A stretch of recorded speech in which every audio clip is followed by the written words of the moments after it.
സിനു, ഈ പത്രമൊക്കെ വായിച്ചോ? കുറച്ച് പത്രമൊക്കെ വായിച്ചു. ഈ പാകിസ്ഥാനിൽ നടന്ന കാര്യം അറിഞ്ഞോ? ജനസംഖ്യ കുറഞ്ഞു വരുന്നല്ലേ? ജനസംഖ്യ കുറഞ്ഞാൽ അത് കുറഞ്ഞു വരുന്നുണ്ട്. ജനസംഖ്യ കുറയ്ക്കാൻ വേണ്ടി അവർ ഒരു പണി ചെയ്യുന്നുണ്ട്, ആളുകൾ വെടിവെച്ച് കൊല്ലുന്നുണ്ട്. അതുകൊണ്ട് ഇടയ്ക്കിടയ്ക്ക് ആളുകളെ കൊന്നു തീർക്കും. പക്ഷേ അതിൻ്റെ കൊന്നതിൻ്റെ ഒരു പ്രത്യേകത കണ്ടോ? 50 ഷിയകളെ വെടിവെച്ച് കൊന്നു. ഷിയാകളെ വന്നല്ലേ? 50 കൊല്ലപ്പെട്ട 50 പേർ ഷിയകളാണ് കൊന്നത്. വാർത്ത വന്നപ്പോൾ 50 പാകിസ്ഥാനികൾ കൊല്ലപ്പെട്ടു മാത്രമേ. നമ്മുടെ പത്രമൊന്നും പറയില്ല. 50 കൊന്നത് 50 ഷിയകളെയാണ്. അതിൽ 8 പേർ വനിതകളാണ്, 5 കുഞ്ഞുങ്ങളുണ്ട്, 11 പേരുടെ നില ഗുരുതരമാണ്, 30 പേർക്ക് പരിക്കുണ്ട്. അത് ഒക്ടോബർ 12 അവിടെ ഒരു കൂട്ടക്കൊല നടന്നു. അതായത് പാകിസ്ഥാനിലെ ഖുറാം ഹൈവേ ഉണ്ട്, ഖുറാം എന്ന് പറയുന്ന സ്ഥലത്തെ ഹൈവേയിലെ താൽ പ്രാച്ചിനാർ റോഡ് ഭാഗം, താൽ പ്രാച്ചിനാർ എന്ന് പറഞ്ഞ 2 പ്രദേശങ്ങളിലേക്കുള്ള ഗതാഗതം നിരോധിച്ചിരിക്കുകയായിരുന്നു. കാരണം അവിടെ കൂട്ടക്കൊല നടന്നു. ഈ ഷിയകളും സുന്നികളും തമ്മിൽ നിരന്തരം ഏറ്റുമുട്ടുന്ന ഒരു ട്രൈബൽ വില്ലേജാണ് ഖുറാം. അപ്പോൾ അവിടെ കുറേ കാലമായിട്ട്, ഇപ്പോഴൊന്നുമല്ല, കഴിഞ്ഞ ജൂലൈയിലും ഓഗസ്റ്റിലും ഒക്കെ കൂട്ടക്കൊല നടന്നു. എന്നിട്ട് ഓഗസ്റ്റ് 2 ഒരു വെടിനിർത്തൽ കരാർ 2 കൂട്ടരും ഷിയകളും സുന്നികളും തമ്മിൽ ഒപ്പുവെച്ചു. പക്ഷേ ജൂലൈയിൽ വീണ്ടും ആക്രമണം ഉണ്ടായി. സെപ്റ്റംബറിൽ 25 പേർ കൊല്ലപ്പെട്ടു. ഒക്ടോബർ 12 വീണ്ടും 15 പേര് കൊല്ലപ്പെട്ടു. അങ്ങനെ നിരന്തരം കലാപമായതുകൊണ്ട് അവസാനം ഈ ഖുറാമിലെ സ്റ്റേറ്റ് ഹൈവേ അങ്ങ് അടച്ചു. വാഹനമൊന്നും പോകണ്ടെന്ന് പറഞ്ഞു.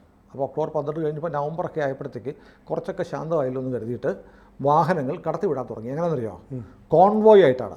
ഇപ്പോൾ ഇന്നലെ വെടിവെപ്പ് നടന്ന് 200 വാഹനങ്ങൾ ഒരുമിച്ച് പോകുമായിരുന്നു, മുന്നിലും പുല്ലും പുറകിലും പോലീസ് എസ്കോർട്ടായിട്ട്. അപ്പോൾ അത് ഖുറാം ട്രൈബൽ വില്ലേജിലെത്തിയപ്പോൾ, ഇത് ഖൈബർ പക്തൂൺ അഫ്ഗാൻ അതിർത്തിയിലാണ്. അപ്പോൾ ഒച്ചാറ്റ് എന്ന് പറയുന്ന ഒരു വിജനമായ പ്രദേശത്തൂടെ, തരിശുഭൂമിയാണ്, അതിലെ കടന്നു പോകുമ്പോഴാണ് ഈ സുന്നി ഭീകരന്മാർ വന്നിട്ട് ആദ്യം പോലീസ് വാഹനങ്ങൾ വെടിവെച്ച് നടത്തും. എന്നിട്ട് ചന്നം പിന്നം വെടിവെപ്പായിരുന്നു, കണ്ണും പൊട്ടിയുള്ള വെടിവെപ്പ്. അതിലാണ് 30ഓളം പേർക്ക് പരിക്ക്, 50 പേർ തൽക്ഷണം കൊല്ലപ്പെട്ടു. അതിൽ 11 പേർ ഇനി ഗുരുതരമാണ്.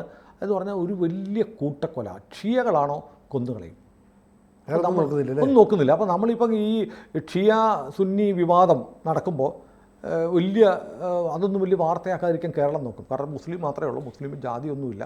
2 ജാതികൾ തമ്മിൽ വലിയ പ്രശ്നമാണ്. ഇപ്പോൾ ഹമാസ് സുന്നികളാണ്.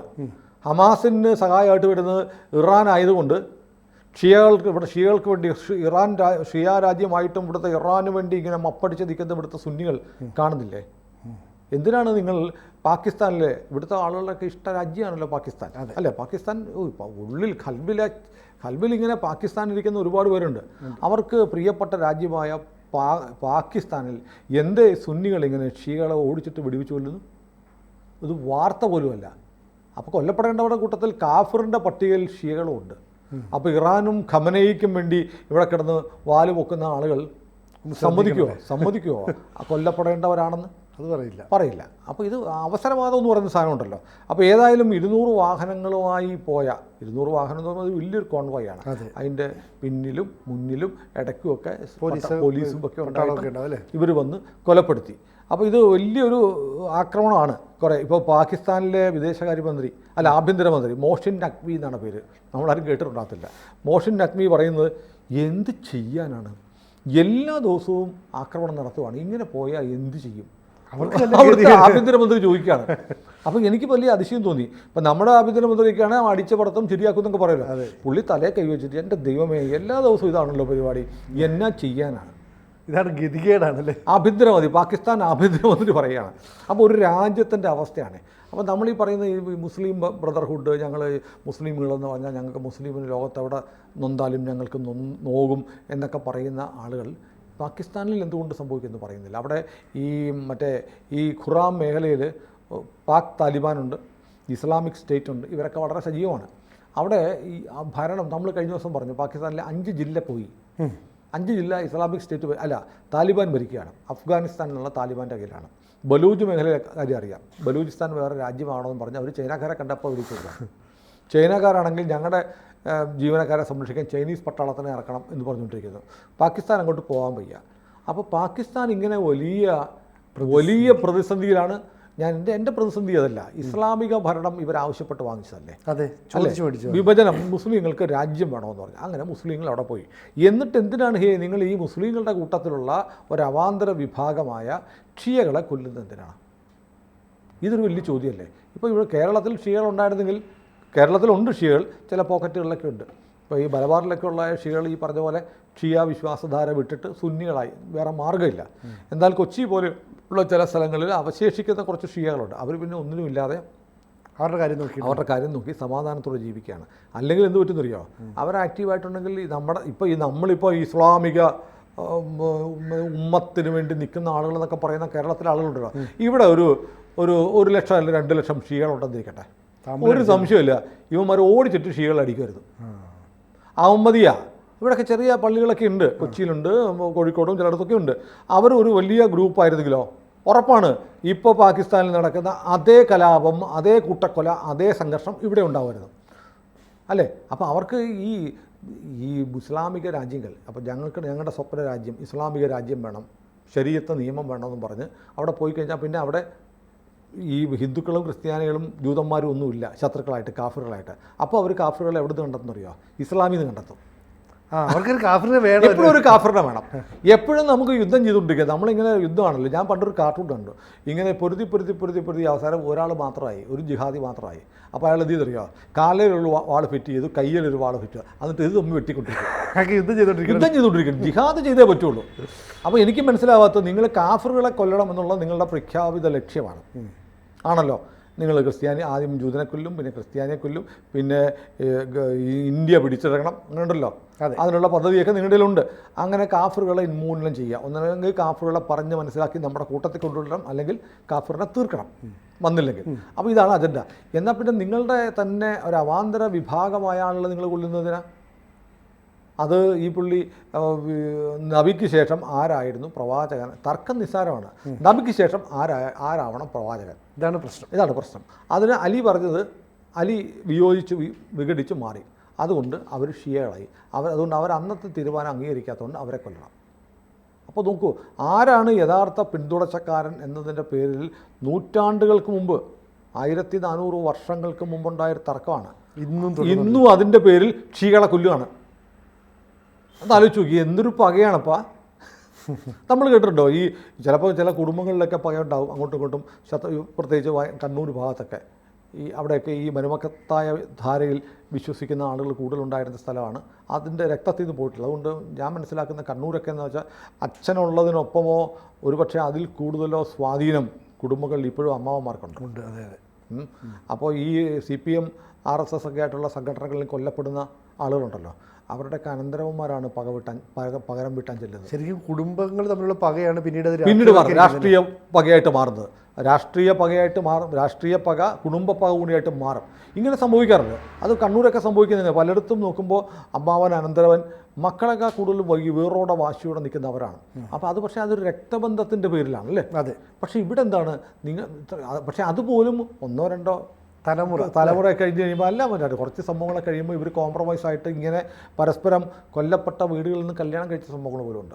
അപ്പോൾ അത് മറക്കും. പക്ഷെ 1400 വർഷം കഴിഞ്ഞിട്ടും നബിക്ക് ശേഷം ആരായിരുന്നു അടുത്ത ഖലീഫ ആരാവണം എന്നുള്ള കാര്യത്തിൽ പിൻഗാമി ആരാവണം എന്നുള്ള തർക്കത്തിൻ്റെ പേരിൽ ഇപ്പോഴും കൊല്ലാൻ നടക്കുന്നു എന്ന് പറഞ്ഞാൽ എന്തൊരു വിശ്വാസമാണത്. എന്നാൽ ആലോചിക്കാൻ പറ്റുമോ 1400 വർഷം കഴിഞ്ഞിട്ടും.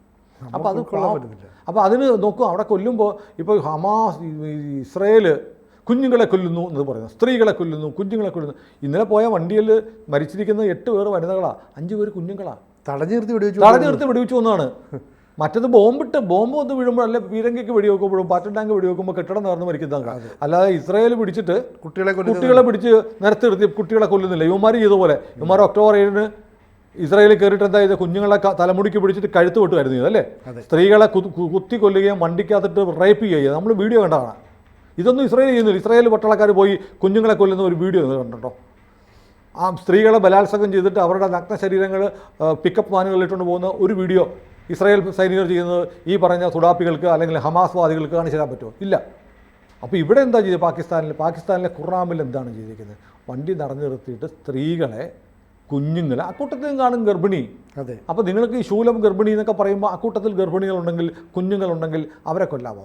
ഇതെന്ത് മനുഷ്യത്വമില്ലാഴികയാണ്. അപ്പോൾ പാകിസ്ഥാനിലാണെങ്കിലും മനുഷ്യരെ കൊല്ലുന്നതിനോട് നമുക്ക് യോജിപ്പില്ല. പക്ഷേ ഇതിനകത്ത് നമ്മൾ ലോകത്തോട് പറയണം, നിങ്ങൾ ഈ മതം എന്ന് പറയുന്നത്, ഈ മതത്തിലെ ഒരു പറ്റം മതം മൊത്തമൊന്നും ഞാൻ പറയാം, മതത്തിൽ ഇതിനോടൊന്നും യോജിപ്പില്ലാത്ത ഒരുപാട് ആളുകളുണ്ട് അല്ലേ? നമ്മുടെയൊക്കെ നാട്ടിൽ നമുക്കൊക്കെ സുഹൃത്തുക്കളില്ലേ, അവരിതൊന്നും നമ്മളിതൊന്നും അംഗീകരിക്കുന്നില്ല. കേരളത്തിൽ നോക്കൂ, ശരീഅത്ത് നിയമം ഒന്നിലേറെ വിവാഹം കഴിക്കാനുള്ള നിയമം മാറ്റണം എന്ന് പറഞ്ഞാൽ പ്രശ്നമാണ്. പക്ഷെ കേരളത്തിൽ എത്ര പേര് കല്യാണം കഴിക്കുന്നുണ്ട്? ഇല്ലല്ലോ. അപ്പോൾ അത് പ്രാക്ടിക്കലി കേരളത്തിലെ ആളുകൾ പോലും ഉപേക്ഷിച്ച് കഴിഞ്ഞ ഒരു കാര്യമാണ് ഒന്നിലേറെ വിവാഹം കഴിക്കുക എന്നുള്ളത്. എന്താ പിന്നെ ആ നിയമം അങ്ങ് അബോളിഷ് ചെയ്തേക്കാം എന്ന് പറഞ്ഞാൽ ഒറ്റ നിയമം, ഒരാളൊരു കല്യാണമേ കഴിക്കാവുള്ളൂ എന്ന് നിയമം കൊണ്ട് അത് പറ്റില്ല. ഇപ്പം നമ്മുടെ മുസ്ലിം കുടുംബങ്ങളിൽ എഡ്യൂക്കേറ്റഡ് ആയിട്ടുള്ള സംസ്കാര സമ്പന്നരായ വിദ്യാഭ്യാസമുള്ള ആളുകളൊക്കെ പെൺകുട്ടികളെ പഠിപ്പിച്ച് അവരൊന്ന് സെറ്റിലായതിനു ശേഷം കല്യാണം കഴിക്കാറുള്ളൂ അല്ലേ? പെൺകുട്ടികളെ വിവാഹപ്രായം 18 ഏകീകരിക്കാൻ തീരുമാനിച്ചാൽ, അല്ലെങ്കിൽ വിവാഹപ്രായം 21 വയസ്സായിട്ട് ഉയർത്താൻ തീരുമാനിച്ചാൽ ഇവിടെ പ്രശ്നം അതെന്തിനാ? ഇപ്പോഴും കേരളത്തിൽ ഈ പറഞ്ഞതുപോലെ ചെറിയ പ്രായത്തിൽ പെൺകുട്ടികളെ കല്യാണം കഴിച്ചു 16, 17 കല്യാണം കഴിച്ചു കൊടുക്കുന്നവരുണ്ടാവാം. പക്ഷേ താരതമ്യേന കുറവാണ് അല്ലേ? താരതമ്യേന ആ കാരണം പെൺകുട്ടികൾക്ക് വിദ്യാഭ്യാസമുണ്ട്. അവർ പറയുന്നത് എനിക്കിപ്പോൾ കല്യാണമൊന്നും വേണ്ട, എനിക്ക് പഠിക്കണം, എനിക്കൊരു ജോലി കിട്ടണം, എന്നിട്ട് മതി എന്നാണ് ഇപ്പോൾ യുവതലമുറ തീരുമാനിക്കുന്നത്. അങ്ങനെ ഇരിക്കെ സമൂഹത്തിലെ ഈ വിഭാഗത്തിൽപ്പെട്ട ആളുകളുടെ തന്നെ മനോനിലയും ട്രെൻഡും അതാണെന്നിരിക്കെ എന്തുകൊണ്ടാണ് വിവാഹപ്രായം ഏകീകരിക്കാൻ തീരുമാനിച്ചത്? അത് ഞമ്മൻ്റെ മതത്തിനെതിരാണെന്ന് പറയുന്നത് എനിക്ക് മനസ്സിലാവുന്നില്ല. കാരണം ഇത് ഭൂരിപക്ഷം പേരും തള്ളിക്കളഞ്ഞത്. നിങ്ങൾ പറയുന്ന പോലെ ഇപ്പോൾ ശരീഅത്ത് നിയമപ്രകാരം സ്വത്ത് പെൺമക്കൾക്ക് അവകാശമില്ല എന്ന വ്യവസ്ഥ മറികടക്കാൻ കൂടിയിട്ടാണ് പൊതു സിവിൽ നിയമം വരാൻ പോകുന്നത്, UCC വരാൻ പോകുന്നത്. അതിനെ എതിർക്കുന്നുണ്ട്. അതിനെ എതിർക്കുമ്പോൾ തന്നെ നിങ്ങളുടെ സമുദായത്തിൽ പെട്ട എത്രയോ ആളുകൾ ഏകീകൃത സ്പെഷ്യൽ മാരേജ് ആക്ട് അനുസരിച്ച് കല്യാണം കഴിക്കുന്നു. മതേതര വിവാഹ നിയമം അനുസരിച്ച് വീണ്ടും കല്യാണം കഴിക്കുന്നില്ല. അപ്പോൾ ഇതൊക്കെ തെറ്റുണ്ടെന്ന് സമ്മതിക്കാൻ തയ്യാറാവുന്നില്ല എന്നുള്ളതാണ് ഏറ്റവും വലിയ. അപ്പോൾ മത നിയമങ്ങൾ അംഗീകരിക്കേണ്ടതല്ല, കാലം മാറുന്നതനുസരിച്ച് മനുഷ്യൻ മാറുകല്ലേ. നമ്മുടെ ആവശ്യങ്ങൾ ഇന്നിപ്പോൾ നോക്കൂ, പണ്ട് ഇപ്പോഴും കടുത്ത ഇസ്ലാമികവാദികൾ പറയുന്നില്ലേ, സംഗീതം പാടില്ല, നൃത്തം പാടില്ല, TV പാടില്ല എന്നൊക്കെ പറയുന്ന ആളുകളുണ്ട്. കുറേ കാലത്തിന് മുമ്പ് കല്യാണത്തിന് വീഡിയോ വെച്ച് ക്യാമറ വെച്ച് ഷൂട്ട് ചെയ്യാൻ പോലും പറ്റില്ല. ഇപ്പം അതേ ആളുകൾ തന്നെ അതിന് മുമ്പിൽ വന്നിരുന്നിട്ട് എന്തൊക്കെയാണ് വിവാഹം, തലേന്നുള്ള മൈലാഞ്ചി കല്യാണം അല്ലേ, ഇതൊക്കെ ഭയങ്കര 2-3 ദിവസമായിട്ട് ആഘോഷമായിട്ട് മാറുന്നു. എനിക്ക് തോന്നുന്നില്ല കുറേ കഴിയുമ്പോൾ നമ്മുടെ ഇപ്പം ഇസ്ലാം സമുദായത്തിൽ നിക്കാഹ് നടക്കുമ്പോൾ പെൺകുട്ടിക്ക് റോളില്ല. പള്ളിയിൽ പോയിട്ടാണ് റോളില്ല. അപ്പൊ അച്ഛൻ ഇനി നാളെ ഈ പെൺകുട്ടികൾ പറയും എൻ്റെ കല്യാണമാണ്, ഞാൻ പങ്കെടുക്കും എന്ന് പറയില്ലേ? എനിക്കറിയാം, എനിക്ക് എൻ്റെ ഒരു സുഹൃത്തിൻ്റെ മകൾ കല്യാണം കഴിച്ചപ്പോൾ അവൾ പറഞ്ഞു എനിക്ക് പിന്നെ അങ്ങനെ പറ്റുകയില്ല, എൻ്റെ കല്യാണമാണ്, ഞാനുണ്ടാവും ചടങ്ങിൽ എന്ന് പറഞ്ഞു. എന്നിട്ട് ഓഡിറ്റോറിയത്തിൽ കല്യാണം നടന്നത്, അവിടെ വെച്ച് നിക്കാഹ് അവിടെ വെച്ച് നടന്നു. അപ്പം മാറി വരുന്നുണ്ട്. അത് എന്താ ഈ ഒരു കല്യാണം കഴിക്കാത്ത ഒരു ആണിൻ്റെയും പെണ്ണിൻ്റെയും സ്വകാര്യമായ അവരുടെ ജീവിതമല്ലേ? അതെല്ലാം ഒരു പൊതുസമൂഹത്തെ വിളിച്ചു കൂട്ടിയിട്ടല്ലേ? അതെ, അങ്ങനെ ചിന്തിക്കുന്ന ആളുകളുടെ എണ്ണം കൂടി വരുന്നുണ്ട്. അപ്പോൾ നമ്മൾ അങ്ങനെ ലോകം മുഴുവൻ മാറിക്കൊണ്ട് നമ്മളിപ്പം MBSൻ്റെ കാര്യം പറഞ്ഞു. എവിടെ ഇന്നലെ നമ്മളൊരു വീഡിയോ ചെയ്തു, സൗദിയിൽ എത്ര വലിയ മാറ്റമാണ് മുഹമ്മദ് ബിൻ സൽമാൻ കൊണ്ടുവരുന്നത്. അവിടെ ജെന്നിഫർ ലോപ്പസിൻ്റെ ഡാൻസ് നടക്കുന്നു. ആ ഡാൻസിൻ്റെ ഒരു ചെറിയൊരു പോർഷൻ നമ്മൾ ഇന്നലെ ചെയ്ത വീഡിയോ കാണിച്ചു. പക്ഷെ അത് പല പ്രേക്ഷകരും താഴെ വന്നിട്ട് പറഞ്ഞു അങ്ങനെയല്ല, ആ വീഡിയോയുടെ തുടക്കം നിങ്ങൾ കാണിക്കണമായിരുന്നു. തുടക്കം എങ്ങനെയെന്ന് പറഞ്ഞാൽ പർദ്ദ പോലത്തുള്ള ഒരു വസ്ത്രം ധരിച്ചുകൊണ്ടാണ് ജെന്നിഫർ ലോപ്പസ് സൗദി അറേബ്യയിൽ ദോഹയിലെ പരിപാടി പങ്കെടുക്കുന്നത്. എന്നിട്ട് ആ കറുത്ത പർദ്ദ പോലത്തെ വസ്ത്രം ഊറിക്കളയുമ്പോൾ 2 പീസ് ആയിട്ടിരിക്കുന്നത്. അപ്പോൾ അതൊരു പ്രതീകാത്മകമായിരുന്നു. അതായിരുന്നു നിങ്ങൾ കാണിക്കേണ്ടതെന്ന് ചില പ്രേക്ഷകർ പറഞ്ഞു. ശരിയാണ്, അങ്ങനെ കാണിക്കേണ്ടത് നമ്മൾ എഡിറ്റിൽ പറ്റിയൊരു കുഴപ്പമാണ്. ഏതായാലും അങ്ങനെ സൗദി വരെ മാറുകയാണ്. ലോകം മുഴുവൻ മാറിക്കൊണ്ടിരിക്കുക. ലോകം എല്ലാ വാതിലുകളും തുറക്കുമ്പോൾ ഇന്ന് ആ സൗദിയെ നമ്മൾ സൗദി ഉപേക്ഷിച്ച ചാക്ക് കെട്ടെടുത്ത് നമ്മൾ അണിയുകയാണ്. അപ്പോൾ ഏതായാലും പാകിസ്ഥാനിൽ ഈ 50 മനുഷ്യരെ അവർ ഷിയകളാണ് എന്നതിൻ്റെ പേരിൽ കൊന്നു കളഞ്ഞു. അപ്പോൾ കേരളത്തിലെ ഹമാസ് വാദികൾ, ഇറാൻ പക്ഷപാതികൾക്ക് എന്ന് പറയാനുണ്ട്. ഖമനയ്ക്ക് സിന്ദാബാദ് വിളിക്കുന്ന ആളുകൾ ഒരു ഇതിൻ്റെ താഴെ ഒന്ന് കമൻറ്റ് ഇട്ടാൽ കൊള്ളാം. ചിലപ്പോൾ പറയുമായിരിക്കും, പണ്ട് കമ്മ്യൂണിസ്റ്റുകാരെ വിളിച്ച മുദ്രാവാക്യമുണ്ട്, ഞങ്ങളുടെ പോലീസ് ഞങ്ങളെ തല്ലിയാൽ നിങ്ങൾക്കെന്താ കോൺഗ്രസ് എന്ന് പറഞ്ഞ്, ഞങ്ങളുടെ മതം ഞങ്ങൾ ഷിയയെ കൊന്ന നിങ്ങൾക്കെന്താ ABC. ഏതായാലും ഇങ്ങനൊരു സംഭവം ഉണ്ടായിട്ടുണ്ട്. നമ്മുടെ പത്രങ്ങളിൽ പാകിസ്ഥാനിൽ ഭീകരാക്രമണം 50 മരണമെന്നാണ് വന്നത്. അങ്ങനെയല്ല, ഭീകരാക്രമണമല്ല, മത ആക്രമണമാണ്. കൂടുതൽ വാർത്തകളും വിശേഷങ്ങളും നിങ്ങളിലേക്ക് എത്താൻ ABC മലയാളം സബ്സ്ക്രൈബ് ചെയ്യുക, ബെൽബട്ടനും അമർത്തുക.